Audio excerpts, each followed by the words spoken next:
Saya Benyamin Kabul Mulyono, Guru Pendidikan Agama Katolik di SMA Fransiskus Bandelang. Video ini adalah video PPL untuk PPD Pendidikan Agama. Saya akan mengajar di kelas 11-1. Seorang guru agama Katolik adalah seorang pewarta iman. Selain harus cakap pedagogik, kepribadian, sosial, dan profesional, seorang guru agama Katolik juga harus bisa seperti Yesus Kristus, menjadi gembala yang dekat dengan domba-dombanya. Ia harus bisa menciptakan pembelajaran yang bermakna dan menggembirakan bagi peserta didiknya. Seperti apakah itu? Mari kita lihat. Selamat siang anak-anak. Siang, Pak. Selamat siang. Siang. Salam Fransiskus. Berjiwa besar. Apa kabar? Hati berkobar-kobar. Jam berapa? Jam cinta kasih. Tinggal di mana?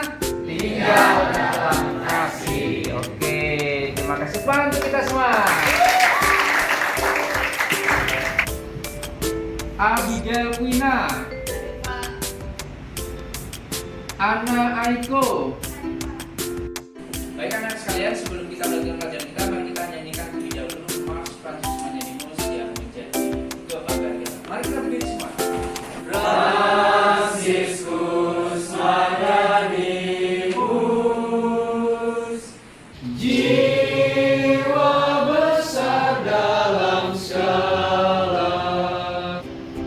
Teman-teman semuanya, hari ini kita akan memasuki pelajaran kelas 11. Bab pertama yang kita pelajari mengenai mengenal gereja Katolik. Ada dua materi pada bagian ini.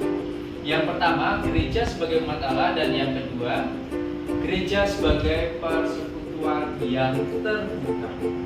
Yang kita pelajari hari ini poin yang pertama. Gereja sebagai umat Allah. Nah, sebelum Pak Ben nanti Pak Ben mau bertanya dulu, khususnya bagi yang bukan Katolik, pernah mendengar, melihat tulisan gereja G besar, tulisan gereja dengan yang depannya itu G kecil. Itu maknanya berbeda. Pasti maknanya itu ada yang tahu nggak? Nah, berarti ini agamanya beda ya, berarti terangkan apa itu bedanya gereja G besar, gereja G kecil. Sebenarnya saya kurang tahu juga, cuman setahu saya kalau gereja pakai gereja besar itu gedungnya pakai begini, tapi kalau gereja besar, gereja besar itu adalah umatnya yang umat yang berada dalam gereja tersebut. Gereja, tahu arti kata gereja G besar, gereja G kecil, tahu nggak? Tahu Pak, sama yang kayak dijelaskan tadi, kalau yang besar itu yang apa persekutuannya itu, terus Tuan umat Allah ya. yang kecil itu Anak-anak, sebelum kita lebih dalam lagi mempelajari tentang gereja sebagai umat Allah, kita buka pembelajaran kita hari ini dengan doa. Nama Bapa dan Putra dan Roh Kudus. Teman ini agar selanjutnya dapat hidup sebagai anggota gereja. Baik, teman-teman semuanya, adapun tujuan pembelajaran dari materi gereja sebagai umat Allah adalah diharapkan kalian para peserta didik mampu membangun makna dan paham gereja sebagai umat Allah, sehingga pada akhirnya mampu bersyukur dan mewujudkan makna gereja itu dalam kehidupan sehari-hari. Kriteria ketercapaian tujuan pembelajarannya ada 4. Apa yang diharapkan dari kita? Yang pertama, kalian dianggap mampu menguasai bagian bahan ini, materi ini, apabila kalian para peserta didik mampu menganalisis arti gereja sebagai umat Allah. Anak-anak, mari kita amati gambar terlebih dahulu. Pak Ben menampilkan ada 2 gambar. Ini menyangkut mengenai arti dan makna gereja. Apakah gambar pertama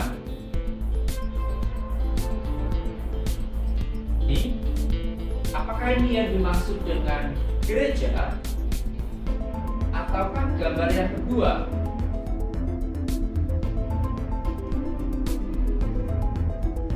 Saya mau beri saran pendapatnya. Silakan Helen.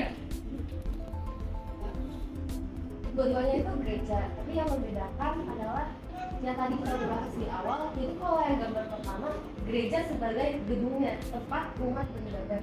Sedangkan kalau gambar kedua adalah gereja sebagai punya persekutuan. Gereja adalah keluarga yang kita cintai dan mencintai kita. Ini menurut Paus Fransiskus. Yang belum tahu Paus Fransiskus nih, yang di tengah ini. Itu Paus Fransiskus. Baik, teman-teman semuanya, kita akan menggunakan HP kita cari teks kitab suci dari internet mengenai kisah para rasul bab 2 41 sampai 47. Ini mengenai jemaat perdana.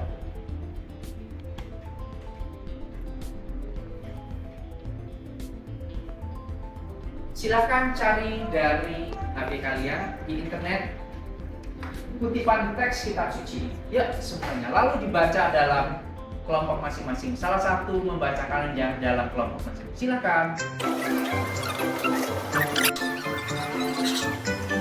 Orang-orang yang menerima perkataannya itu memberi diri dibaptis.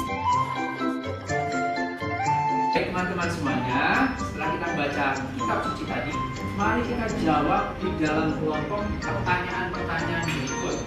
Nah, silakan kamu jawab, lalu nanti Pak Ben tanya. Nah, nanti ada yang presentasikan, ya. Oke, silakan dalam kelompok. Oke, nomor 1 siapa yang mau menjawab? Silakan. Saya Pak. Silakan Hari.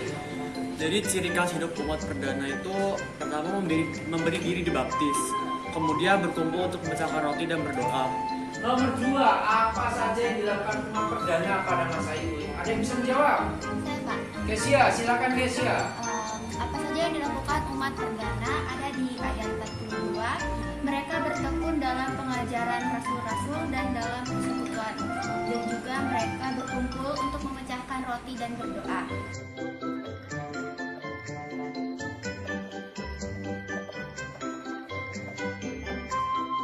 Setelah kita diskusi di dalam kelompok pasangan-pasangan kita berdasarkan Lumen Gentium artikel 4, 7, dan 9, Pak Ben mau nanya hasil diskusi. Apa makna gereja sebagai umat Allah? Ada yang mau jawab? Luis, silakan Luis. Menurut KPK, saya catat bersama iman Dewa nomor 1 buat dan masalah dengan dua alat yaitu pertama Bersama dalam pembaptisan. Iya, intinya ada pada kalimat tadi ya. Sama pula jawabannya dengan Pak Ben ya. Umat Allah itu sebuah komunitas iman, paguyuban, ini bahasa Jawa, paguyuban orang-orang yang beriman. Kanannya berapa? Paguyuban orang-orang beriman yang telah dipilih oleh Allah. Yang penting dipilih kita ini orang beriman yang mempunyai martabat yang sama. Nah, inilah makna gereja sebagai umat Allah. Oke?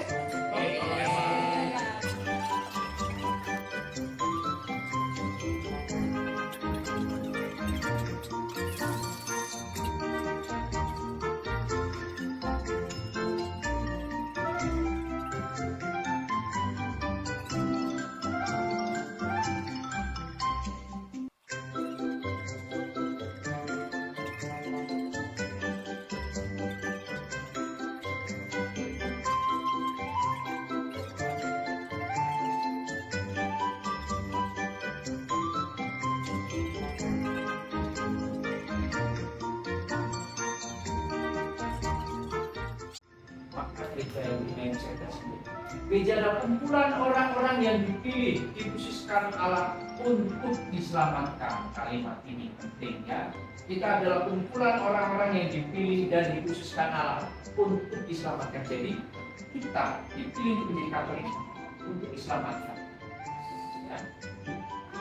Yang keenam, gereja adalah badan sosial. Artinya di dalam gereja sendiri, gereja menyelenggarakan kegiatan-kegiatan sosial seperti sekolah. Sekolah kita termasuk gereja. rumah sakit, dan macam-macam usaha untuk menolong orang miskin. Dan yang terakhir, gereja adalah keluarga yang kita cintai dan mencintai kita. Anak-anak, apakah sudah jelas semua yang Pak Ben terangkan hari ini melalui presentasi? Jelas. Kalau begitu, Pak Ben akan mengetes apakah kalian menangkap penuh yang Pak Ben ajarkan. Pak Ben sudah menyiapkan beberapa pertanyaan-pertanyaan. Nah, silahkan kalian siapkan kertas untuk menjawab pertanyaan-pertanyaan ini. Jawab dalam kemandirian, dalam kejujuran. Silahkan tulis dulu soalnya, lalu dijawab. Yuk.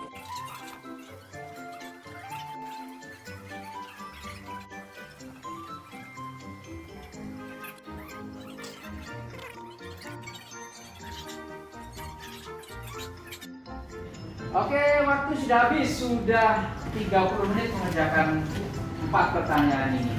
Silakan sekarang dikasih nama, lalu dengan buku catatannya dikumpul ke depan. Yuk, dikumpul. Waktu sudah habis. Silakan kumpul semua, kumpul ke depan.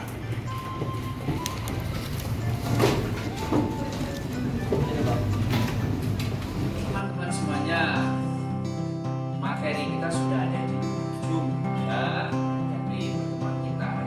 Terima kasih sudah melakukan asesmen hari ini. Nanti akan Pak Ben hasilnya nanti Pak Ben akan berikan. Ya, siapa yang mau bikin doa hari ini? Silakan Rolando. Ya, silakan semangat ya. Silakan Rolando. Dalam Bapa, Putra dan Roh Kudus. Ya Bapa yang Maha Bijaksana, dalam pertemuan pelajaran ini, Engkau telah memberkati, menyatakan pikiran dan pemahaman kami tentang gereja sebagai umat Allah. Agar kami semakin bangga dan dengan penuh semangat menjalani hidup kami sebagai anggota gereja, sebagai umat-Mu yang telah Kau pilih. Bapa, Putra dan Roh Kudus. Amin. Baik, anak-anak semuanya, pertemuan hari ini kita tutup pertemuan hari ini. Terima kasih semuanya, semoga kita semua selalu dalam keadaan sehat. Salam Fransiskus Berjiwa besar. Apa kabar? Hati berkobar-kobar. Jam berapa? Jam cinta kasih. Tinggal di mana?